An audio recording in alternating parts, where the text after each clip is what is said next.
Bonjour à tous, ici le seul et unique Ryu Sensei, j'espère que vous allez bien. Aujourd'hui on se retrouve pour la vidéo pré-chapitre du chapitre 1026. Je rappelle le concept, on parle des chapitres précédents, du prochain chapitre et de la suite de l'œuvre en général. Aujourd'hui on va parler de l'immense couleur sprite de monsieur Eiichiro Oda, on va parler du code Yamato, on parlera de Kaido et on parlera de Luffy. Pour le soutien on peut mettre un gros pouce bleu sous la vidéo et pour rejoindre l'Euro Jackson on peut s'abonner à la chaîne. Merci pour le soutien et longue vie à l'Euro Jackson.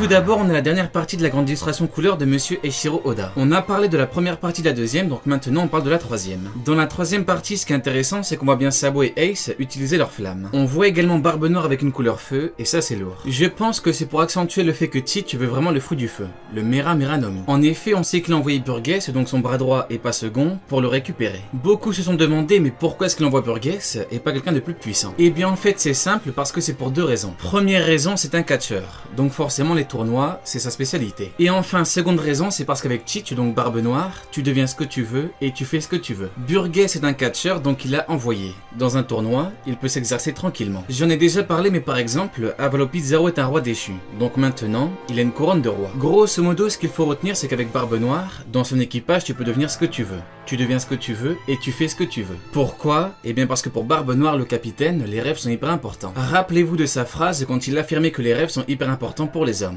Donc Barbe Noire veut vraiment le Mera Mera no Mi, le fruit de Sabo. Pour Barbe Noire, le fruit est hyper important, pour le côté symbolique et pour le côté puissance. Barbe Noire veut être le nouveau Barbe Blanche, donc il veut un commandant avec ce fruit. Pour le côté puissance, bien évidemment, le Mera Mera no Mi octroie un énorme power-up. La seconde chose qui est assez intéressante, c'est qu'on voit Barbe Blanche justement, qui semble combattre Rayleigh. On a déjà eu un parallèle Rayleigh-Newgate. En effet, Garp a affirmé que la marine ne peut pas s'occuper de Rayleigh et Newgate en même temps. Peut-être que sur God Valley, c'est Rayleigh qui a combattu Newgate. D'ailleurs, les paroles de Garp avaient prouvé que Rayleigh Prime est de niveau empereur. Rayleigh a actuellement 78 ans, il n'a pas combattu depuis longtemps. Il a donc régressé. Les mots de Garp avaient également prouvé que la marine est incapable de gérer plus d'un équipage d'empereur à la fois. La marine est incapable de gérer Barbe Blanche et son équipage, et Rayleigh solo en même temps. Imaginez maintenant la marine contre deux équipages Yonko.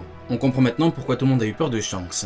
Voilà. D'ailleurs, sur Wano Kuni, monsieur Eiichiro Oda a encore affirmé que la marine égale un équipage d'empereur solo. Rappelez-vous, Orochi avait dit au CP0 qu'il s'en fout du GM et de la marine. Pourquoi? Parce qu'il a Kaido. Pourquoi est-ce qu'Orochi ne craint ni le GM ni la marine? Pourquoi? Eh bien, vous connaissez la réponse. Parce qu'un équipage d'empereur égale la marine. C'est clair, net, précis et factuel. Et enfin, troisième chose intéressante, on voit Shanks tout en haut, en mode énervé. Je pense que tout le monde comprend ce que ça veut dire. C'est bientôt le retour. L'homme qui est officiellement le plus proche de la position du roi des pirates, donc Goldie Roger, arrive. On voit bien que Yamato parvient à combattre Kaido. D'ailleurs, elle le fait saigner. En fait, elle arrive à le faire saigner grâce au Haki des Rois offensif, le fameux pouvoir de l'élite. Maintenant, laissez-moi vous dire quelque chose. Imaginez Shanks, le spécialiste mondial du Haki des Rois. Effectivement, ce n'est pas pour rien si Kaido affirme qu'actuellement, seul Shanks peut le battre. Comme vu récemment, Yamato a donc un niveau commandant spécialisé en Haki des Rois. Donc forcément, comme elle est spécialisée en Haki des Rois, elle peut bien combattre Kaido. Maintenant, bien évidemment, ils n'ont pas le même niveau, mais ça n'empêche qu'elle peut le combattre. Ce n'est pas parce qu'un combattant est plus faible qu'on ne peut avoir de combat. Ce n'est pas comme ça que ça marche. Ce qui est frappant, c'est que Kaido parle beaucoup. On dirait qu'il veut encore raisonner Yamato. Maintenant, de là de ça, ce qui est incroyable, c'est la résistance de Yamato. On voulait du lourd pour l'enfant du roi des bêtes, mais là c'est incroyable. Au niveau résistance, c'est phénoménal. C'est digne du roi des bêtes. Yamato a un très bon niveau, et son Haki des Rois est juste fabuleux. La combinaison Haki des Rois offensif et fruit mythologique est exceptionnelle. Yamato et Luffy frappent en même temps. Disons les termes, l'attaque combinée est parfaite. Elle attaque avec une technique serpent blanc et Luffy avec un jet culverine. Luffy a des techniques de différentes catégories. Des techniques balistiques, animalières ou encore mythologiques. Là on a une technique combinée. Une technique animalière et balistique. Le jet culverine. A savoir que la technique est hyper rapide et que Luffy est un Snakeman. Pour le Snakeman, je pense que Luffy s'est dit qu'il fallait au moins qu'il l'utilise une fois. Et c'est pas pour me déplaire parce que j'aime vraiment cette forme. Elle est magnifique. On a donc une combinaison Yamato-Luffy qui est très bonne. J'irais même jusqu'à dire que la combinaison est exceptionnelle. Les deux attaquent en même temps et les deux touchent Kaido en même temps. D'ailleurs, petite nouveauté, jet culverine avec Haki des Rois roi offensif. Oui, cette fois le futur roi des pirates a un bien meilleur niveau, le Gear 4 avec acquis des rois offensif. Désormais il est bien plus puissant, il maîtrise bien mieux le pouvoir de l'élite. Waouh. Quand il sortira une nouvelle forme, les techniques seront meilleures. Meilleures, plus grandes, plus fortes et plus puissantes. Imaginez cette combinaison. Technique mythologique avec acquis des rois offensifs. Le roi des bêtes va se faire allumer comme jamais. Alors oui, on va revenir dessus. Kaido a combattu pas mal de monde. Par contre, Luffy n'a que 19 ans. Que 19. Kaido a quant à lui 59 ans. Kaido est donc déjà à son max en puissance. Il a plus de 39 ans. Regardez la différence entre le Kaido pré et post 39 ans. Avant 39 ans, il a combattu Moria. Il a gagné, mais apparemment, on a eu un beau combat. Et bien des années plus tard, donc à 39 ans, il a combattu Oden.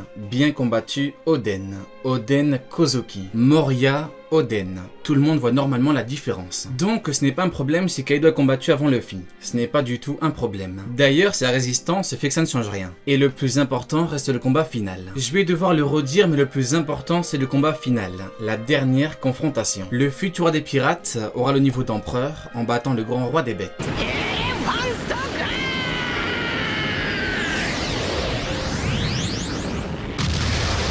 Luffy a dit, quoi qu'il arrive, je ne mourrai pas. Je suis l'homme qui sera le roi des pirates. Du coup, intéressons-nous justement à comment est-ce qu'il a survécu. Oui, il a été repêché, mais ce n'est pas ça le plus important. Le plus important, c'est qu'il s'est remis de l'affrontement avec Kaido. C'est ça le plus important. Par exemple, pour Doflamingo, après le King Kong Gun, hop, il était KO. Par exemple, pour Rob Lucci, après la rafale, hop, il était KO. Alors que pour Luffy, justement, il n'est pas KO, donc ça revient à ce qu'on a vu. Le plus important, c'est le combat final. Le plus important, c'est que l'un des deux est KO. Vraiment KO. Luffy a une volonté de faire, un énorme potentiel, une énorme résistance et surtout, il devient de plus en plus puissant. Il évolue à chaque instant, contrairement au roi des bêtes.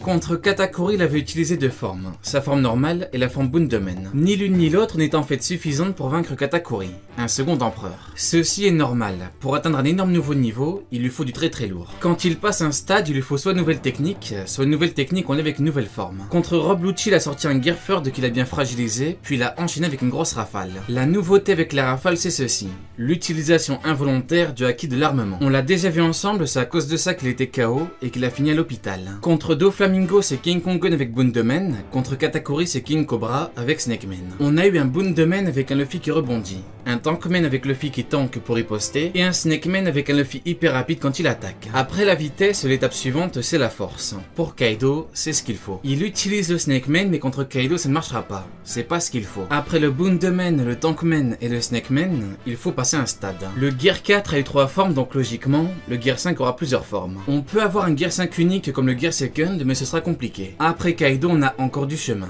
Donc oui, ce sera compliqué. C'est un peu comme dans Dragon Ball dont Monsieur Eiichiro Oda est fan. Pour chaque ennemi très puissant dans la seconde partie, on a une nouvelle forme. SSJ1, SSJ2, SSJ3. La forme qu'il utilisera pour vaincre Kaido ne sera donc pas la dernière. Comme dit dans un pré-chapitre 1024, l'aspect mythologique est très présent. Kaido Dragon, Momo Dragon, Yamato fruit mythologique, Luffy Red Rock mythologique. Il va donc sortir une forme mythologique et ou des techniques mythologiques. La question est, est-ce qu'une forme mythologique servira ou doit-il sortir une forme supérieure? Dans la hiérarchie des puissances, on a puissance mythologique et puissance divine. On en vient donc au chapitre 1018 avec Uzu qui parle de Nika, le dieu Nika. Uzu dit que Luffy est l'héritier de Shanks. Il dit également que Nika fait rire et qu'il libère. Exactement comme un certain Monk qui dit Luffy et un certain Joy Boy. On l'a déjà vu ensemble, Luffy n'est pas Joy Boy. Luffy peut devenir Joy Boy. En effet, on ne naît pas Joy Boy, on devient Joy Boy. Toi non plus, tu n'as pas pu devenir Joy Boy. Les mots de Kaido sont clairs. C'est certainement pareil pour Nika. On ne naît pas Nika, on devient Nika. Nika est le dieu soleil. Le soleil représente une certaine puissance impériale. L'une des notions les plus importantes de One Piece est la liberté. La liberté est une notion fondamentale dans One Piece. On a toujours vu ensemble que pour être le plus libre, il faut être le plus puissant. Qu'apprend-on sur Nika? Eh bien on apprend que Nika est un guerrier légendaire qui libère des peuples. Un guerrier, tout le monde sait ce que c'est. Un guerrier doit être le plus puissant possible. Tout le monde le sait. La question est donc, comment est-ce que Nika libère les peuples? Exactement, en combattant. Il les libère avec de la puissance. On en revient donc à cette règle mais fondamentale de One Piece. Puissance égale liberté. Si Nicky est faible, il ne libère personne. S'il est puissant, il libère des peuples. C'est pareil pour Luffy. Il n'a pas libéré Dressrosa en jouant aux cartes. Barbe Noire a privé Ace de sa liberté en battant. Etc, etc. On en vient alors au dieu soleil qui a un lien très fort avec Luffy. Maintenant, laissez-moi vous dire quelque chose. Est-ce qu'on n'aurait pas un lien Gear 5, soleil. Snakeman, c'est l'homme serpent. Pour battre un dragon, il faut quelque chose d'autre. Quel animal est-il considéré comme étant le roi des animaux? Quel animal est-il lié au soleil dans la mythologie en général? Exactement, le lion. La question est donc, est-ce qu'on n'aura pas un lien Guerre 5 lion ou Guerre 5 dieu lion? Moi je pense que l'auteur a préparé une forme, ou au moins de grosses techniques en lien avec tout ça. On se donne rendez-vous pour la confirmation. Allez, Janet, tu n'auras pas regardé ma vidéo pour rien.